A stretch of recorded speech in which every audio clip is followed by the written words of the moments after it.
Përshëndetje të nderuar teleshikues të RTS Korça, mirë se keni ardhur edhe sot në emisionin Çfarë duhet të dini. Java kaloi shpejt dhe ne takohemi sërish për të trajtuar një tjetër temë mjaft interesante. Sot në fakt do të flasim për arsimin profesional, që është kaq i rëndësishëm për të nxjerrë në treg profesionistë të fushave të ndryshme.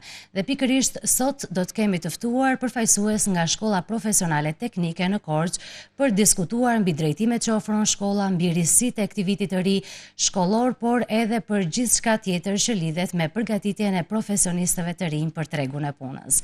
Së bashku me mua sot në studio është Pranvera Zhurka, nëndrejtore e Shkollës Profesionale Teknike në Korçë. Përshëndetje dhe mirë se ke ardhur. Përshëndetje. Faleminderit që pranuat ftesën dhe koordinatorja e marketingut Dimitra Sopoti. Përshëndetje. Faleminderit për ftesën. Ne në fakt kemi folur shpesh herë për arsimin profesional, e dim shumë mirë se sa i rëndësishëm është dhe se sa vëmendje është duke i kushtuar qeveria shqiptare arsimit profesional në gjithë vendin, por kemi fatin e mirë që në qytetin e Korçës të kemi 2 shkolla profesionale duke mbuluar kështu pothuajse të gjitha profesionet e nevojshme për tregun e punës. Po sot do të ndalemi tek Shkolla Profesionale Teknike dhe për gjithë ata që janë duke na ndjekur ndoshta i rikujtojmë edhe një herë drejtimet që ofron shkolla dhe çfarë profesionistësh nxirrni ju në tregun e punës. Shkollat profesionale, shkollat e mesme kanë një mision shumë të rëndësishëm, sepse ata duhet të nxjerrin profesionistë të aftë për tregun e punës. Dhe një shkollë është e suksesshme kur ne arrim të bëjmë, të realizojmë këtë mision kaq të rëndësishëm. Shkolla jonë ofron 6 drejtime. Ka drejtimin e teknologjisë së informacionit, ka drejtimin mekanik, drejtimin e shërbimeve të mjeteve të transportit, drejtimin elektroteknik, drejtimin e ndërtimit dhe drejtimin e termohidraulikës, që në gjuhën e kualifikimeve, do të thënë gjuhën e sotme të kualifikimeve, quhen kualifikime profesionale. Në shkollën e optimizuar që tashmë është viti 3, ne shikojmë një rritje të numrit të regjistrimeve. Është bërë një shkollë që di të shesë vlerat e saj, që di të nxjerrë nxënës profesionistë në këto drejtime dhe është një shkollë që punon në ekip dhe realizon ato objektivet dhe prioritetet që neve vëmë në çdo fillim viti shkollor.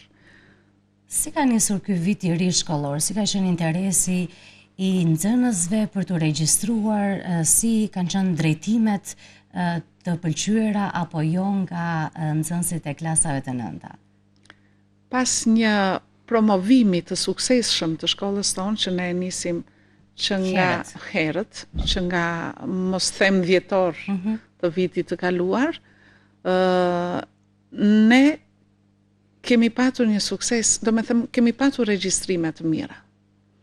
Ne e kemi realizuar 95% objektivin që na ka caktuar drejtoria, AKPA, dhe themi se do ta bëjmë edhe 100% me procesin e fundit të transferimeve. E kuptoj, sepse deri në fund të shtatorit ka qenë i hapur procesi i deri në regjistrimit. 30 shtator ne kemi procesin e regjistrimit dhe në fund të dhjetorit kemi dhe etapën e fundit që janë transferimet nga shkollat e tjera drejt. Do ndalemi edhe te kjo pjesë, por pyetja ime është cilat kanë qenë drejtimet më të pëlqyera, ato që kanë patur numër më të lartë të regjistrimeve, sepse ju e thatë që keni patur interes të madh dhe keni mundur të keni regjistrime të kënaqshme për këtë vit, duke arritur edhe objektivat që kishit vendosur dhe duke bërë kështu të mundur hapjen e gjitha drejtimeve, apo jo? Ajo që ne si ekip na ka pëlqyer është që si vjet ka pasur një shqetësim shumë të lartë tek arsimi profesional, sidomos të prindërve. Domethënë orientimi e fëmijëve të tyre e ka marrë në dorë edhe prindi. Kuptohet që ata fëmijë janë në një moshë që mund të mos japin atë zgjedhjen e dur, sepse pasionet e tyre mund të kërkojnë diçka tjetër.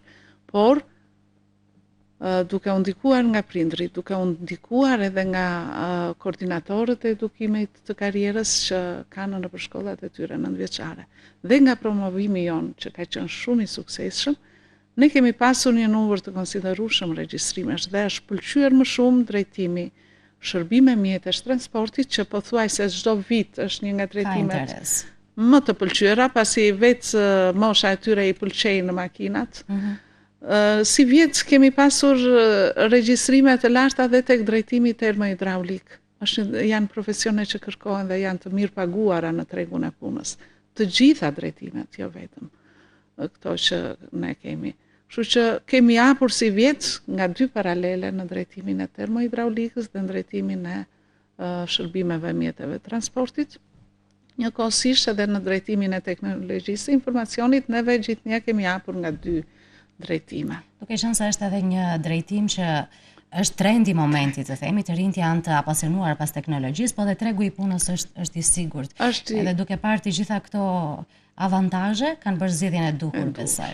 Mirë, ju përmendët pak më parë edhe fushatën e promocionit, kështu që do doja të ndalesha pak edhe tek puna që bën Dimitra gjatë gjithë vitit shkollor, sepse siç e tha edhe Pranvera, ju nisni herët me promocionin e shkollës për t'u dhënë mundësi të gjithë nxënësve të klasave të nënta që të njihen me programet që ofron shkolla, me drejtimet, me gjithçka që ofron dhe mundësitë që kanë ata për tregun e punës. Çfarë mund të themi për fushatën që keni zhvilluar dhe rezultatet pasaj që duken dukshëm tek regjistrimet që ka patur shkolla? Marketingu i shkollës tonë është nga pikat më të forta që ne kemi.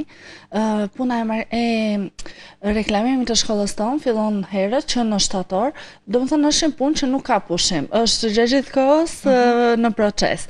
Që në fillim të shtatorit, ku peshën kryesore e zen rrjetet sociale, dim që ne po jetojmë në epokën e digitalizimit dhe rrjetet sociale e zen peshën dhe vendin më të madh në jetën e çdo kujt, qoftë edhe 15 vjeç apo dhe më sipër, dhe rrjetet sociale kanë bërë ndikimin e tyre. Pra ne jemi aktiv në platformat tona, në Instagram, Facebook, dhe në website, tashmë kemi dhe një website të shkollës tonë, ku ne bëjmë reklamimin në çdo drejtimi, pra japim të gjitha informacionet e nevojshme që nxënësit duan të dinë. Gjithashtu kemi dhe një kërkesë të lartë për sa i përket vetë nxënësit, duke na parë ne nëpër rrjetet sociale, pyesin vetë çfarë drejtime ofroni, si mund ta bëj regjistrimin, pra kemi pasur një numër të lartë të regjistruarve dhe nga rrjetet sociale.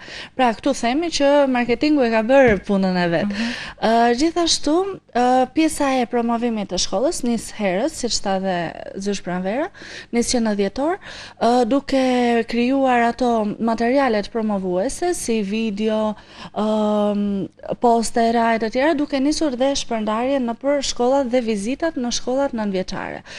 Gjithashtu ne krijojmë dhe projekte duke ndërvepruar me shkollat nënvjeçare, projekte duke i angazhuar ata në shkollën tonë. Pra duke pasur qasjen e tyre në profilet tona dhe në drejtimet tona, duke parë konkretisht se çfarë bëhet në shkollën tonë. Vjetën në mos gaboj kemi pasur disa projekte të tilla, ku një ndërta është projekti im që e krijova unë, Digital Queen, ku kishim thyrjen e stereotipeve për profesionet, ku vajzat e shkollave nënvjeçare erdhën dhe bashkëpunuan me nxënësit e drejtimit TIK. Do ndalemi konkretisht më pas tek projektet, pra është një gamë gjerë të themi aktivitetesh që bëhen për të plotësuar marketingun, qoftë fizikisht në takimet me nxënësit e shkollave nëntëvjeçare në gjithë qarkun e Korçës, qoftë përmes broshurave apo fletpalosjeve që u shpërndani, por edhe rrjetet sociale kanë bërë vetën, sepse kemi parë në fakt që edhe faqja zyrtare e shkollës është bërë shumë aktive, po dhe kjo ka efektin e vet, duke ditur që brezat e sotëm, të paktën të rinjt, por edhe prindrit e tyre, pse janë në kontakt të përditshëm me teknologjinë, kështu që do duhet të ecim me hapin e kohës. Dhe mua më vjen mirë që i keni plotësuar të gjitha këto lloj mënyrash komunikimi që e bëjnë më të thjeshtë edhe lidhjen me nxënësit që do të jenë nesër nxënësit tuaj.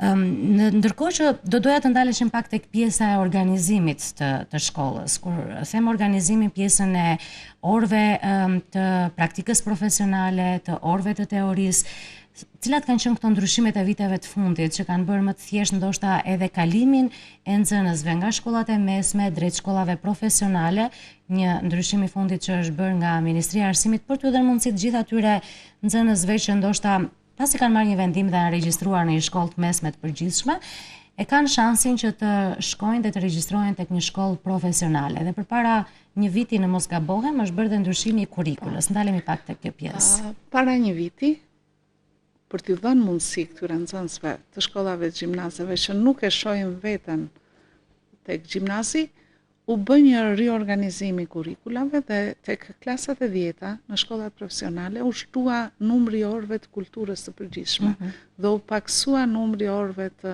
lëndëve profesionale dhe të praktikës profesionale.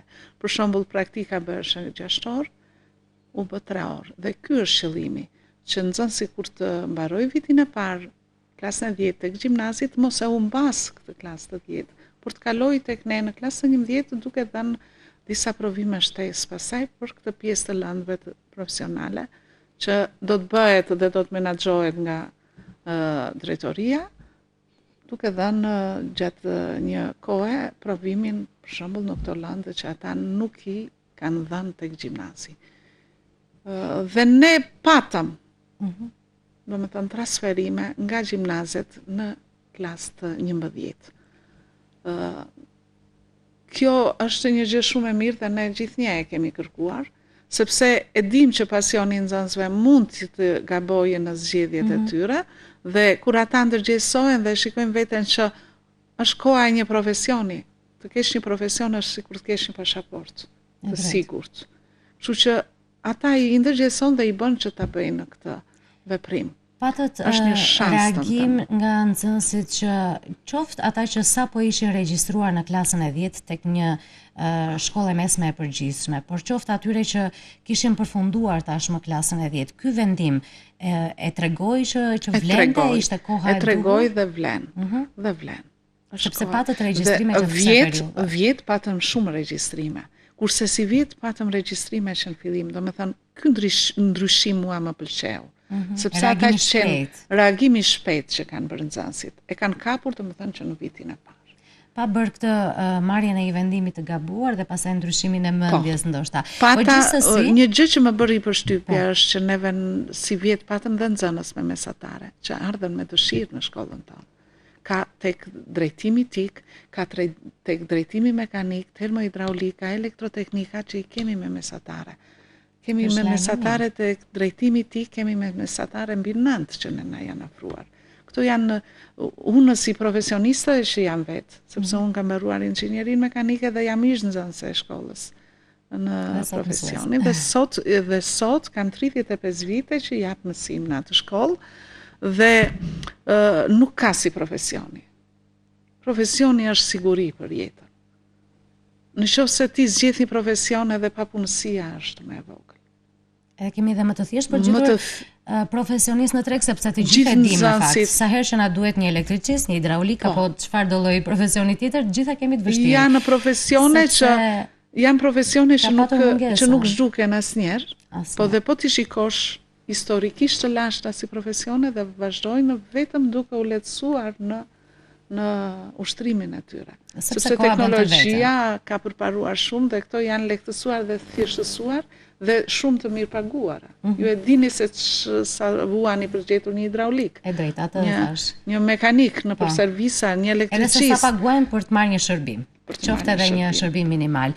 Më vjen mirë që ka patur prurje të tilla shkolla juaj, por në përgjithësi arsimi profesional në fakt shifrat tregojnë që në rang vendi ka patur një shtim të numrit të regjistruarve në shkollat profesionale dhe kjo tregon që prindrit mbi të gjitha, sepse ju e thatë pak më parë, duke qenë se janë nxënës të klasave të 9-ta do duhet të marrin një vendim, janë ende në një moshë të vogël për të marrë një vendim për jetën e tyre. Pavarësisht dëshirave, pasioneve që mund të kenë, po do duhet të kenë një mbështetje të fortë nga prindrit dhe një orientim të mirë prej tyre. Ndërkohë që meqense jemi te kjo pjesë, për gjithë ata që janë duke na ndjekur, që janë ende në kohë, sepse deri në fund të dhjetorit vazhdojnë të jenë të hapura regjistrimet për transferime nga shkollat e mesme tek shkollat profesionale, tek arsimi profesional, mund ta bëjnë shumë thjesht një gjë të tillë. Procedura si bëhet përmes portalit bëjmë. Themi disa detaje që ti informojmë ata që janë në këtë moment, bëhet thjesht përmes një procedure. Po, bëhet transferimi, atje është regjistrim dhe transferim. Domethënë janë dy komande që ata i kanë në portalin e prindërve të tyre. Patjetër. Dhe regjistrim nga shkolla ku ata janë të regjistruar aktualisht, transferim në shkollën që ata duan të venë. Dhe tek shkolla profesionale. Dhe ne pastaj i pranojmë regjistrimet e tyre. Kështu që kanë ende kohë, nëse kanë patjetër pasiguri apo mungesë informacioni mund të vinë dhe drejtohen tek ambientet e shkollës tuaj, po qoftë edhe përmes rrjeteve sociale, numrave të kontaktit për të marrë informacionin e duhur, por për t'ja u rikujtuar që ka ende kohë deri në fund të jetorit për të bërë një transferim të tillë dhe për të zgjedhur profesionin e jetës së tyre. Dimitra, ti përmendë pak më parë që ju bëni një kalendar aktivitetesh, të themi.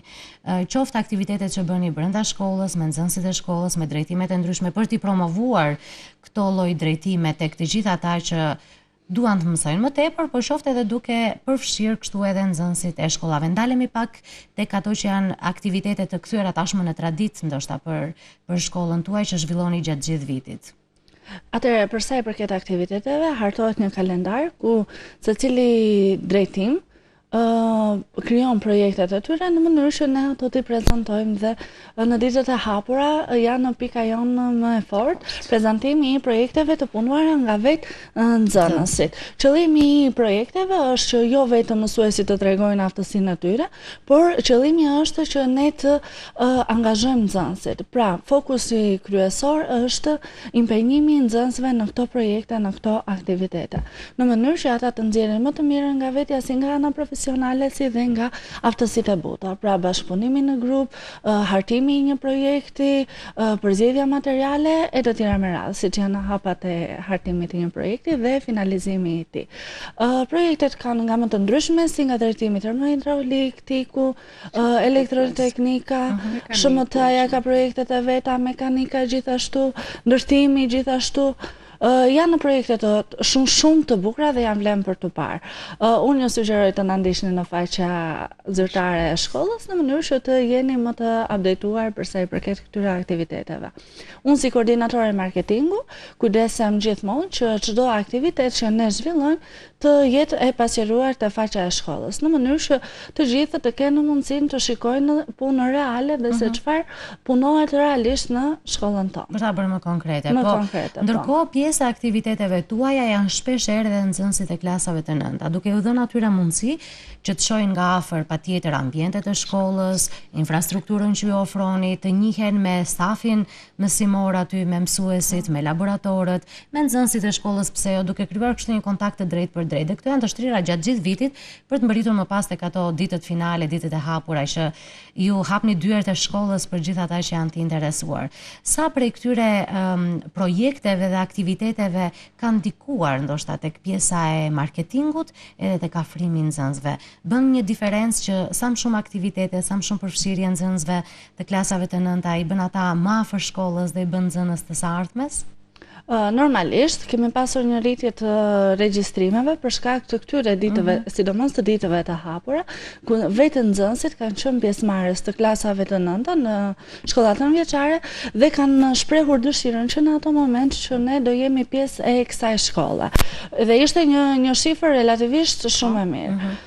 Pra 152 janë në gjithsej të regjistruar në klasën e 10. I kemi të gjithë të shpërndar nga të 4 rajonet. Nga gjitha bashkitë e qarkut të Korçës dhe po të shikosh fotot që ne kemi bërë në ditë të hapura, ata nxënës që i shikon atje nga nëntëvjeçarja, i kemi të janë të gjithë regjistruar. Pjesë të shkollës. Pra kanë vlejtur të gjitha këto lloj aktivitete që ju keni zhvilluar, sepse bën më konkrete, kur ata njihen dhe fillojnë të pëlqejnë ndoshta një profesion, një drejtim, duke mos ditur asgjë se çfarë ndodh në shkollë, ndoshta është më e vështirë për të detektuar. Ata jo vetëm në ditët e hapura, marrim rastin konkret, bëjmë orë të hapura, edhe në teori dhe në praktiku, ku ata janë pjesë e asaj ore. Po, atë do thoja pranvera. Përveç ditëve të hapura, që është një ndër aktivitetet kryesore të shkollës tonë, dhe është pika kyçe e promovimit të punëve reale që ne bëjmë, nxënësit vinë na vizitojnë ne, por normalisht njihen dhe me ambientet e punës. Pra kanë dëshirë të njohin dhe laboratoret ku ata mund të jenë në pjesë apo bazat prodhuese e të tjera me radhë. Pra ka një rritje të interesit të tyre kur vinë në shkollën tonë për të parë dhe ambientet ku ata mund të jenë në pjesë. E kuptoj. Po kjo e gjitha është sigurisht në një bashkëpunim të ngushtë qoftë me shkollat nëntëvjeçare të Qarkut të Korçës, qoftë me Drejtorinë Rajonale të Arsimit Profesional, kështu që nëse kjo tregon që nëse institucionet dhe gjitha hallkat funksionojnë ashtu siç duhet, rezultati është gjithmonë pozitiv. Meqense Dimitra përmendi pak laboratorët edhe bazën prodhuese. Çfarë mund të themi për infrastrukturën që ofron shkolla juaj? Megjithëse e dim lajmin e mirë që shumë shpejt shkolla do të nënshtrohet një rikonstruksioni total, por si është situata për momentin? Shkolla disponon laboratore, disponon bazat prodhuese ku nxënësit bëjnë praktikën, disponon kabinetet për lëndët profesionale, që janë me pajisje, kemi pajisje edhe të kohëve të fundit, pasi kemi mbështetje shumë edhe nga Ministria jonë, dhe praktika dhe orët e teorisë zhvillohen shumë mirë në për laboratore. Rekonstruksioni do të jetë një risi, është do jetë një nga shkollat më të mira në, mos them në gjithë Shqipërinë, po të them në rajon. Ai plani që neve na është afruar, mezi presim sa ta shikojmë, të realizuar. Do të jetë te Godina poshtë, do të jetë, domethënë gjithë drejtimet do të jenë në një vend, dhe tiku që ne e kemi sot tek shkolla ish tik që është, do të jemi bashkë të gjithë në një ambient, në territorin e shkollës e Mirprogri që ka qenë mekanike. Ka qenë një lajm i shumë pritur në fakt, duke e ditur ndryshimet që pëson koha, pajisjet, teknologjia e re që neve që ka të bëjë me profesionet, po përpos kësaj edhe ambientet që ofron shkolla. Shumë shpejt. Në ambientin i tikut, ambientet janë të mira, sepse kemi pasur një investim nga projekti së katërja, dhe laboratoret dhe ambientet e klasave i kanë mirë. E kuptoj, po gjitha do të zhvendosen tek ambientet e reja të rikonstruktuara. Në shkolla që do të bëhet, që mezi presim se të fillojmë. Mezi presim dhe ne të bashkohemi në një godinë. Të jemi në një godinë se kështu. Po mbi gjitha dhe duke ofruar edhe kushte bashkëkohore, jo vetëm për nxënësit, por edhe për stafin mësimor. Mund të shtoj pak, kërkesat tona kanë qenë vazhdimisht për kushtet bashkëkohore. Në fund të çdo viti shkollor neve bëjmë një kërkesë ministrisë tonë, drejtorisë tonë, për të pasur pajisjet e kohës. Dhe një pjesë e mirë ne na ka ardhur. E kemi. Po shpresojmë që edhe bazat i kemi infrastrukturën ta kemi. Do jetë një infrastrukturë e gjitha bashkëkohore konform ndryshimeve të fundit për t'ju dhënë më shumë mundësi nxënësve për të punuar në kushte më të mira, por dhe për t'u përgatitur profesionistë të së ardhme, sepse gjërat ndryshojnë, e tham edhe pak më parë. Por pjesë shumë e rëndësishme e funksionimit tuaj dhe e mbarvajtjes së procesit mësimor dhe e nxjerrjes së profesionistëve, pra përgatitjes së nxënësve, është edhe bashkëpunimi që keni shumë i ngushtë edhe shumë i rëndësishëm me bizneset. Ndalemi pak te kjo pjesë, si krijohen kontaktet, si ka qenë qasja e bizneseve për të përkrahur dhe për të mbështetur shkollën tuaj. Një prioritet tek plani jon vjetor është bashkëpunimi, gjithëpërfshirja, biznes, shkollë, komunitet. Nëse ne realizojmë këtë, kjo do të jetë një sukses i pashmangshëm për shkollat profesionale. Biznesi për ne është pika kyçe, shpika më e fortë e shkollave. Praktikat profesionale janë të detyrueshme që ne ti zhvillojmë në biznes, jo të gjitha, rreth 40%, maksimumi në 50% që ne mund t'i zhvillojmë në biznes. Dhe biznesi, numri bizneseve që ne bashkëpunojmë është 92 sot. 92 në të gjitha drejtimet. Ne kemi një biznes që na mbështet, që na biles ka ndihmuar dhe shkollën me investimet të mira. Nuk mund të them, po që ne na kanë shërbyer. Pra kemi biznese që kërkojnë nxënës dhe ajo gjë që mua më pëlqen, i kemi shumë të përgjegjshëm, sepse ata gjithnjë mbajnë kontakte me ne duke na thënë përshtypjet e nxënësve tanë, si janë ata në praktikë, janë, domethënë kontakti tonë, lidhja tonë me biznesin është shumë e ngushtë. Dhe nëse ne arrijmë që në të gjitha drejtimet të kemi këto suksese, nxënësit tanë do të jenë të punësuar direkt. nga gjurmimi që neve bëm për vitin 2024-2025, 70% të nxënësve ne sot i kemi të punësuar në bizneset që ne kemi në rajonin tonë. Unë mendoj që ndoshta bizneset ka ardhur koha që ja din tashmë vlerën shkollës profesionale, sepse në fundit punonjësit që ata do të kenë pjesë të stafit të tyre do të dalin nga këto shkolla.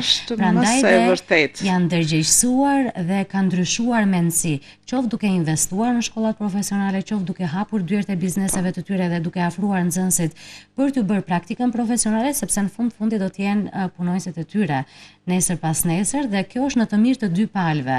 Prandaj dhe bashkëpunimi me bizneset ka ndryshuar, u bën disa vite tashmë që ju keni një bashkëpunim të mirë me bizneset, por ashtu siç e përmend edhe ti, nuk kanë munguar dhe investimet nga ana e bizneseve. Por nga ana tjetër, unë dua të theksoj dhe këtë pjesën tjetër që edhe shkollës i intereson shumë pjesa e biznesit dhe marrëdhënia me ta, sepse ju keni mundësi të përparoni kurrikulat, të ndryshoni gjithçka sipas ndryshimeve dhe nevojave të tregut punës, apo jo? Kjo është kryesorja dhe kjo ndiqet nga stafi drejtues dhe nga stafi mësimdhënës i shkollës në çdo vit. Në gjatë vitit që jemi për shembull si vit, ne mendojmë për vitin tjetër se çfarë kurrikula do përzgjedhim, si do ta ndihmojmë biznesin, çfarë profile do përzgjedhim. Kjo është ajo fleksibiliteti që kanë shkollat profesionale. Pra ne nuk i kemi skelet kurrikulat e ngrira. Ne mund të zgjedhim atë që duam. Këtë na i lejon vetë struktura e arsimit profesional. Dhe ne në prill vendosim, domethënë gjatë studimit që bëjmë deri në prill, duke bashkëbiseduar me bizneset përse ata kanë nevojë, ne përshtatim kurrikulat tona. Dhe kjo është edhe suksesi i shkollave profesionale dhe i shton dhe interesin biznesit, sepse ai do të trajnojë ata nxënës që ne kemi për punëtorët e sahatmes. Ne kemi nxënës që punojnë në biznes edhe gjatë viteve të shkollës dhe këta nxënës përfundojnë të punësuar në bizneset që ata bëjnë praktikat. Pasi përfundojnë gjithë ciklin e studimeve. Por e kemi thënë shpeshherë, duke qenë se shkolla juaj ka njësër nivelesh përgatitje për nxënësit, ata kanë të drejtë të punësohen edhe gjatë viteve të shkollës, në orare të reduktuara, sipas procedurave ligjore të legjislacionit të Republikës së Shqipërisë. Por ky është një lajm i mirë sepse shpeshherë i kemi dhënë dhe shembuj të tillë që shumë prej nxënësve janë të punësuar gjatë kohës së shkollimit dhe pasi përfundojnë studimet në shkollën tuaj dhe kualifikohen, ata bëhen punonjës të stabil në një prej bizneseve. Ne sot mund të them 40% të bizneseve që kemi ish nxënës të asaj shkolle. Dhe kjo ka qenë dhe një arsye që neve si vjet duan të hapin dhe nivelin e 5 të kualifikimit, i cili është për diagnostikim dhe menaxhim autoservisi. Pra, i jep mundësi këtyre biznesmenëve që të jenë sipërmarrës, të kenë licencën e tyre të biznesit, menaxhojnë bizneset. Dhe kjo është në interes të tyre. Ka lindur kjo si nevojë e tregut të punës, fal bashkëpunimit edhe komunikimit që keni patur ju me bizneset? Po. Është një pikë që ata i shqetëson, sepse duhet të kenë licencën e tyre të biznesit. Me nivelin e 4, drejtimi i shërbimeve mjetësh transporti, që merresh deri në fund, deri në fund të vitit të 4 të shkollës, janë 4 nivele që fiton. Ai është një punëtor diagnostikus autoservisi, po sipërmarrjen duhet ta ketë në nivelin, domethënë në nivel më të lartë kualifikimi, që është niveli 5. Dhe një shkollë profesionale është e suksesshme kur i arrin të gjitha nivelet, kur e ka të mbyllur. Dhe një shkollë profesionale mesme i ka 5 nivele. Dhe ne si vjet po arrim këtë risi, për ne është sfidë. Po shpresoj në bashkëpunim me biznesin, kemi përzgjedhur 4 biznese, që janë në 12 nxënës, që do ta ndjekin është një vit si kohë zgjatje, dhe shpresoj që të arrim sukses. Ky është një nivel studimi pas të mesëm? Pas të mesëm, është pas të mesëm. E kemi marrë tashmë aprovimin? Është teknik, e kemi marrë aprovimin, kemi 2 vjet që e kemi marrë aprovimin, dhe presim që si vjet të hapim dhe do të jetë sistem dual. Në mbështetje me projektin së 4-jeja, që është një projekt zvicerian, këto janë sisteme duale, janë shumë të zhvilluara në Gjermani, në sepse marrin një diplomë, sepse dy fisht, është mësim në punë. E drejtë. Është 70% do të realizohet në biznes. 30% do ketë disa module tek menaxhimet, tek organizimet që do të bëhen për shembull në shkollë. Më vjen mirë për këtë lajm që kemi dhënë në këto momente për gjithë ata që janë duke na ndjekur, sepse mund të ketë edhe ish nxënësit tuaj që kanë qenë në kërkim të këtij niveli të 5 për të mbyllur ciklin e tyre të studimeve dhe për të ecur drejt biznesit të tyre. Tashmë do të ofrohet kjo mundësi tek shkolla profesionale teknike dhe shpresoj që ta realizoni sa më shpejt një gjë të tillë. Unë mund të bëj pak një shtesë këtu për kriteret se kush mund të hyjë këtu. Në nivelin e 5, nxënësit e drejtimit shërbime mjetesh transporti e kanë të drejtën që pas mbarimit të nivelit të 4 të hyjnë direkt. Kurse nxënësit e elektrikut, të mekanikut, të gjimnazave duhet të kenë një eksperiencë pune 5 vjeçare në këtë profesion. Që të bëhen pjesë e këtij niveli. E drejtë, mirë. Ndoshta do të kemi mundësi ndoshta për ta sqaruar edhe më tepër kur gjërat të bëhen konkrete, dhe unë shpresoj që ta kemi sa më shpejt këtë lajm. Meqense përmendëm pak pjesën e bizneseve dhe bashkëpunimin me to, Dimitra, çfarë mund të themi rolin e bizneseve në pjesën e marketingut, apo puna që ju bëni me bizneset për t'i afruar, për të marketuar shkollën? Pra si është ky bashkëpunim me sektorin e marketingut? Atëherë, marketingu bashkëpunon ngushtë me bizneset, ku unë si koordinatore e marketingu shkoj në për bizneset ku ne kemi tuar nxënësit dhe aty shikojmë punën reale të nxënësve. Çdo gjë normalisht do merret si dokument dhe më pas ne atë e publikojmë në faqen e shkollës. Por është dhe vetë biznesi që ne na bën një reklam. Pra, kur kam shkuar në një eksperiencë të shkurtër, kur kam shkuar në një biznes, kemi pasur 2 nxënës, ishte drejtimi SHMT. Dhe ka erdhur pronari dhe më ka thënë, të lutem, do më sillni nxënës të tjerë si këta, se I dua këtu të më vinë. Do të thonë nuk ka krenari më të madhe për ne se sa të marrim frytet e suksesshme të nxënësve tanë. Pra, në këtë stad që jemi është dhe biznesi që ne na ofron mbështetje dhe na përkrah në pjesën e marketingut, le të themi, dhe të promovimit të shkollës. E kemi parë shpesh në fakt që edhe një pjesë e bizneseve promovojnë shkollën, nxënësit që zhvillojnë praktikën profesionale pranë tyre, kështu që është një marrëdhënie ndërsjellë. Këtë kemi thënë gjatë sepse dhe ata janë të interesuar, por gjithashtu dhe dinë se si funksionon pjesa e shkollës dhe nxënësit që ata marrin, se sa të përgatitur janë. E kuptoj. Mirë, ne do të vazhdojmë të flasim për arsimin profesional dhe për shkollën profesionale teknike. Do të shkëputemi tani për pak spote publicitare dhe rikthehemi sërish në studio. Qëndroni me ne. Jemi rikthyer sërish në studio në emisionin Çfarë duhet të dini dhe sot jemi duke I kushtuar vëmendje shkollave profesionale, arsimit profesional që është kaq I rëndësishëm për të nxjerrë profesionist në tregun e punës. Dhe jemi duke folur për shkollën profesionale teknike në qytetin e Korçës që ofron një sër drejtimesh edhe programesh për të nxjerrë profesionist në treg. Po në fakt e kemi prekur pak edhe në pjesën e parë të programit me nëndrejtoren e shkollës, me zonjën Pranvera Zhurka, po unë do doja t'i rikthesha edhe një herë kësaj çështje. Mendon se ka ndryshuar edhe mendësia e prindërve duke I dhënë më shumë prioritet arsimit profesional dhe nuk e shohin më si një zgjedhje të dorës së dytë, siç ndoshta mund të ketë qenë dikur, se ti e përmendë pak më parë që ka patur prurje dhe nxënës me mesatare shumë të mirë, po dhe prurjet kanë qenë shumë të mira. Mendon që prindrit e kanë kuptuar rëndësinë e arsimit profesional? Plotësisht mund të them që prindrit janë ndërgjegjësuar, ndoshta edhe emigracioni ka bërë të sajën dhe atje ndihet shumë mirë se si vlera e profesionit.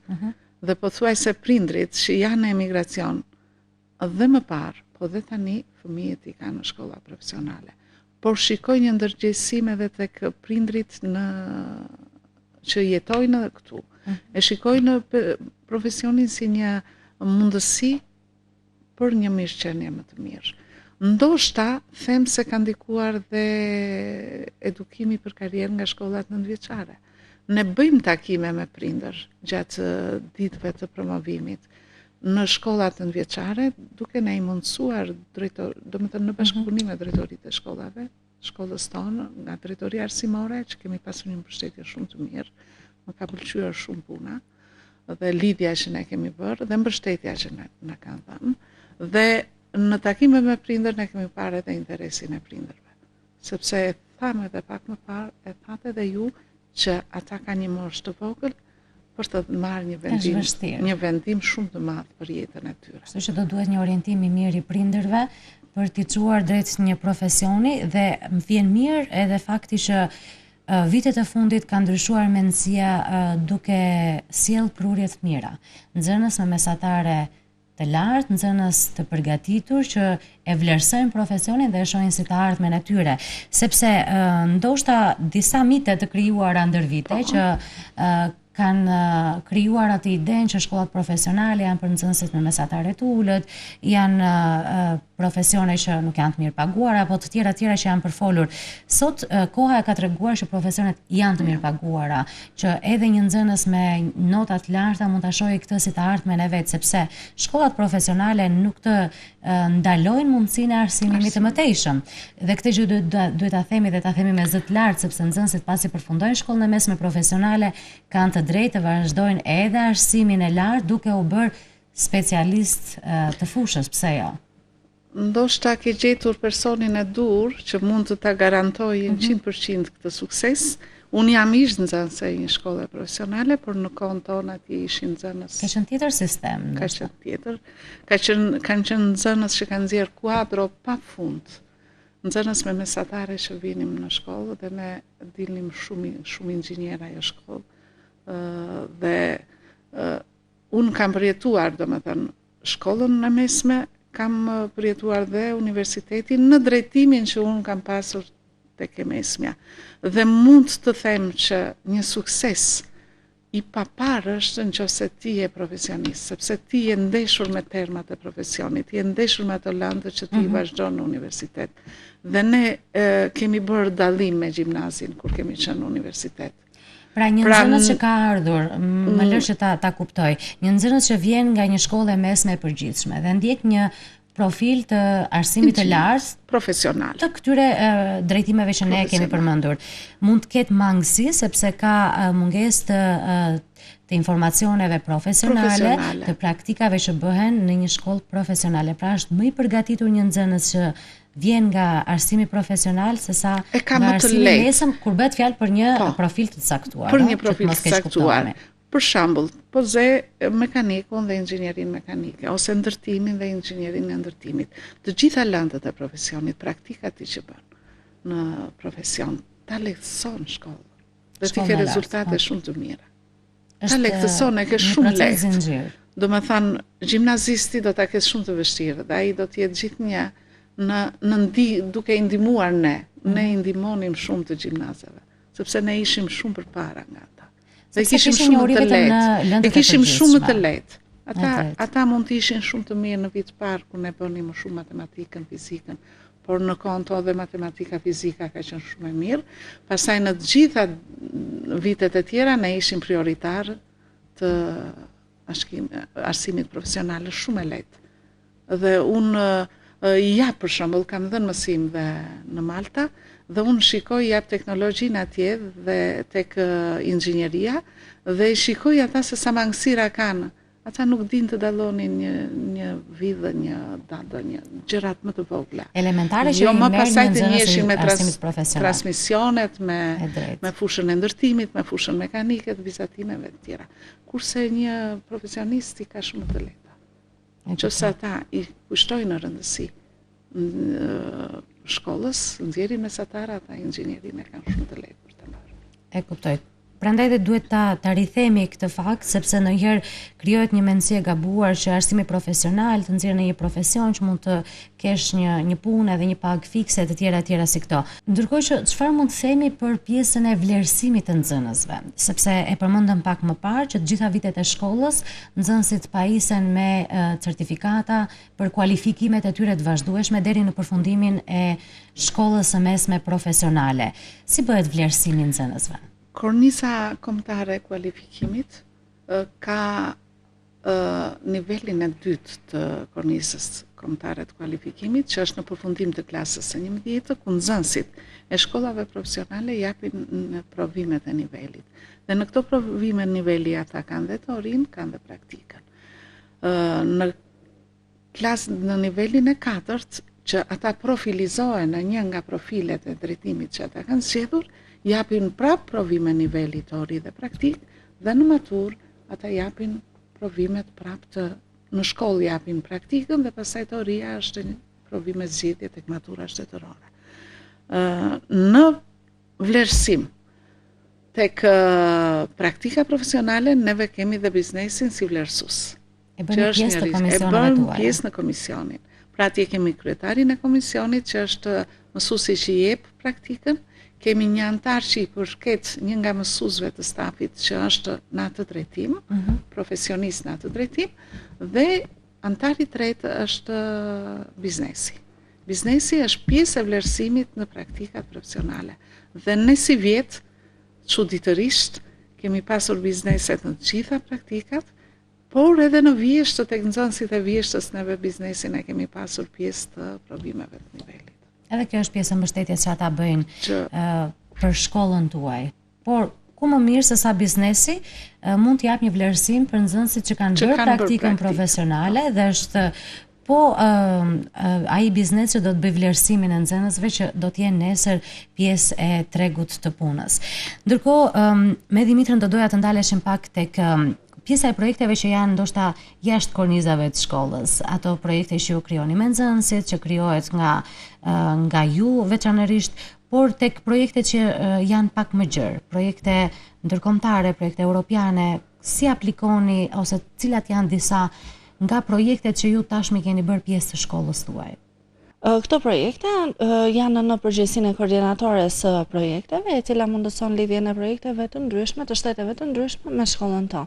Për fatin tonë të mirë, shkolla jonë ka bashkëpunuar me një sër projektesh ndërkombëtare, duke nisur shumë me Kandën, që është një projekt zicerian, me Erasmus+, me Junior Achievement, gjithashtu kemi bashkëpunuar edhe një projekt goxha të madh me ICT Labs, pra në bashkëpunim me Bashkinë Korç, ku dhe drejtimi TIK ka dalë fitues në këtë projekt me dronin medicinal. Ishte një ide goxha e këndshme dhe inovative. Gjithashtu në këto projekte ndërkombëtare nxënësit tanë kanë mundësi në një interval kohor 2 javor që të shkojnë në shtetet ku ne bashkëpunojmë, duke marrë praktikat dhe eksperiencat e këtyre shteteve që ne bashkëpunojmë për tema të caktuara. Duke ditur se sa i zhvilluar ndoshta mund të jetë arsimi profesional dhe shkollat profesionale në shtetet që ti përmende, ky lloj bashkëpunimi bën të mundur edhe pjesën e shkëmbimeve të eksperiencave, qoftë të stafit mësimor, jam e bindur që keni bërë shumë ekspedita të tilla dhe vizita të tilla në shkollat si motra në Europë, por më e rëndësishme është ajo e pranisë së nxënësve të shkollës profesionale teknike tek shkollat profesionale në vendet ndryshme të Europës, duke bërë aty edhe praktikë profesionale, qoftë në ambientet e shkollave, por qoftë edhe në ambientet e bizneseve. Dhe sjellin me vete edhe eksperiencën e tyre, apo jo? Kjo ndoshta e bën pak më të thjesht edhe qasjen e tyre me tregun e punës, duke sjellë edhe eksperienca. Marrin kualifikime nxënësit pas këtyre përvojave, besoj se po. Normalisht po, pajisen dhe me certifikata, dhe gjithashtu ju shërben dhe atyre në CV-n e tyre si një eksperiencë më vete.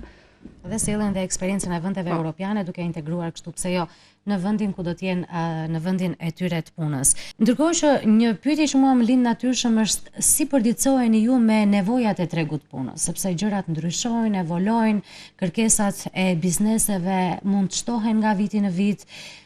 Si e bëni ju këtë lloj kontakti, analizën e tregut të punës dhe duke i vënë pastaj në zbatim të gjitha këto kërkesa? Analiza e tregut të punës është një pikë kyçe për shkollat profesionale. Ne gjithnjë kemi pasur mangësi analizën e tregut të punës.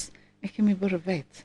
Me thënë duke lëvizur në rajonet, në bizneset që kemi pasur ndihmë vetëm drejtorinë e punësimit, e cila na i përditësonte bizneset, por vitin e kaluar, si vjet, domethënë për herë të parë, agjencia jonë, AKPA, e ka marrë vetë analizën e tregut të punës për të gjithë Shqipërinë.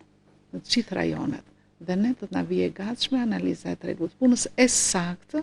Sepse do Ne të kemi bëhet marrë një domethënë grup me ekspertësh. Ne atje është ngritur, domethënë agjencia është ngritur grupi që ka bërë domethënë studimin e analizës nëpërmjet statistikave të tatimeve të mësimeve privatisht edhe nga tatimet e Korçës menim në të dhëna, po ka qenë gjithnjë një analizë jo, si ta them unë, e saktë 100%. Ka qenë thjesht në dashamirësinë tonë për të ardhur në ndihmë shkollës, kurikulës, Ne duhet ta kemi të saktë që dhe ne të bëjmë pastaj kërkesën përse ka tregu i punës, a ka nevojë për ndonjë drejtim të ri që neve si shkollë mund ta mbulojmë, ose ndryshim të kurikulave, të cilat ne i bënim në biseda të lira me biznesin, mund ta kemi domethënë edhe më të garantuar nga një analizë saktë e drejtë të punës rajonale. Analiza do të jetë e përpiluar nga agjencia, nga një grup ekspertësh dhe besoj dhe ky është qëllimi për dalë me rekomandime konkrete dhe me gjëra që mund të bëhen më mirë, qoftë në arsimin profesional, por qoftë edhe në tregun e punës. A i kemi kapacitetet e duhura, sepse si ju ka edhe shumë prej mësuesve aty që kanë qenë nxënës, janë specializuar, sot japin mësim dhe janë pjesë e strukturës së shkollës. A i kemi kapacitetet e duhura për të krijuar, për të ngritur drejtime të reja, për të qenë më pranë tregut punës, si e mendon? Them se stafi mësimdhënës, stafi drejtues që është mbështetje e fortë për ne, i ka kapacitetet për këtë punë, ka të dashamirësi dhe atë gjithë përfshirje që ne të ecim përpara, të jemi të suksesshëm si shkollë profesionale. Por më tepër që edhe bashkëpunimet me vendet e huaja kanë bërë të vetën duke sjellë eksperjenca, trajnimet e shumta, ne jemi gjithnjë të azhonuar në trajnime, të cilat neve na i mundësojnë në këtë gjë. Por më tepër pastaj qershia mbitorët edhe rikonstruksioni i shkollës që do të jetë patjetër. Pse jo, dhe do të jetë një hap më tej për të qenë konform të gjitha ndryshimeve dhe pse jo për të hapur dhe drejtime të reja dhe për të ofruar më shumë të gjithë nxënësve që duan të ndjekin arsimin profesional. Dhe ndoshta për ta mbyllur do doja të dija si është ky mbështetja dhe suporti që ju japin edhe institucionet të tjera, jo vetëm institucionet vartëse, e përmendëm pak më parë drejtoria rajonale e arsimit parauniversitar apo drejtoritë e shkollave që janë gjatë gjithë kohës mbështetëse për ju duke ju krijuar këtë kontaktin edhe urat lidhëse me nxënësit, por në përgjithësi institucionet vendore kanë qenë krah arsimit profesional dhe ju kanë dhënë dhe ata suportin e duhur? Po, një mbështetje shumë të gjerë nga gjitha institucionet shtetërore dhe private të rajonit të Korçës që ne na kanë mbështetur në pjesën e promovimit dhe të reklamimit të shkollës tonë. Një thirrje që do doje t'ju bëhet gjithë atyre që janë duke të ndjekur në këto momente, ndoshta prindër nxënës që mund të jenë në sistemin e arsimit 9-vjeçar dhe po mendojnë se çfarë do të bëjnë vitin e ardhshëm, po ndoshta edhe për ata që janë ende në dilemë sepse kanë kohë deri në muajin dhjetor për të bërë këtë zhvendosjen dhe kalimin tek një shkollë profesionale. Çfarë do doje t'i thoje ti si koordinatore marketingu? Unë si koordinatore marketingu, gjithashtu dhe si mësuese e lëndëve profesionale, ju sugjeroj të gjithë prindërve fillimisht që të bëjnë zgjedhjen e duhur dhe t'i drejtojnë në mënyrën e duhur fëmijët e tyre për të bërë profesionist dhe të zgjedhin profesionin e duhur. Jo vetëm të ndjekin pasionat e tyre, pasioni është i rëndësishëm, por më e rëndësishme është puna dhe fitimet që ata do kenë në të ardhmen. Dhe kush më mirë se profesioni dhe zanati ty të ofron një të ardhmen të sigurt. Faleminderit për mesazhin që ke dhënë. Do doja të ndaleshim edhe tek një mesazh juaj, si një prej mësuesave më të vjetra në atë shkollë, e tham pak më parë nga ish nxënëse tashmë mësuese, po dhe nëndrejtore e shkollës profesionale teknike. Thirrja që do doje t'ju bëhet të gjithë prindërve, nxënësve që janë duke na ndjekur në këto momente, sa i rëndësishëm është profesioni në kohët e sotme? Për mua, si profesioniste, profesioni është një pasaportë të sigurie, një mirëqenie, një jetesë më të mirë. Ndërkohë që do doja edhe një mesazh nga ana juaj, si nëndrejtore e Shkollës Profesionale Teknike, si një prej mësueseve, por edhe ish nxënëse e kësaj shkolle. Çfarë do doja t'ju thoja të gjithë prindërve, nxënësve që janë duke na ndjekur, pse është i rëndësishëm një profesion në kohët e sotme? Mesazhi im është zgjedhja e profesionit. Profesioni është një pasaportë e cila të jep siguri për jetesë, për një mirëqenie më të mirë, për një jetë më të rehatshme. Dhe për të qenë gati për tregun e punës, për të patur të sigurt të ardhmen. Patjetër. Faleminderit shumë që ishit me mua sot në studio për gjithë informacionin që kemi dhënë për Shkollën Profesionale Teknike, për drejtimet që ofron, për mundësitë e punësimit, po qoftë edhe pjesën e regjistrimeve, sepse kemi ende të hapur deri në fund të muajit dhjetor, apo për projekte dhe risit që do të kemi qoftë me nivelin e 5 të kualifikimeve, apo edhe me infrastrukturën që ofron shkolla e gjithçka tjetër që ka të bëjë me arsimin profesional. Unë uroj shumë suksese dhe uroj që nga viti në vit prurjet të jenë jo vetëm më të larta në numër, por edhe në cilësi më të mirë, pse jo. Shumë faleminderit. Faleminderit për ftesën. Ishte kënaqësi. Kënaqësi edhe për mua dhe ju uroj shumë suksese. Faleminderit të gjithëve ju që na keni ndjekur në episodin e sotëm. Kemi folur gjatë për arsimin profesional, duke shpresuar dhe uruar që t'ju kemi dhënë sa më shumë informacion për gjithë ju që keni nevojë të mësoni më tepër se çfarë ofron Shkolla Profesionale Teknike në qytetin e Korçës. Bashkë do takohemi të martën e ardhshme. Deri atëherë kalofshi bukur.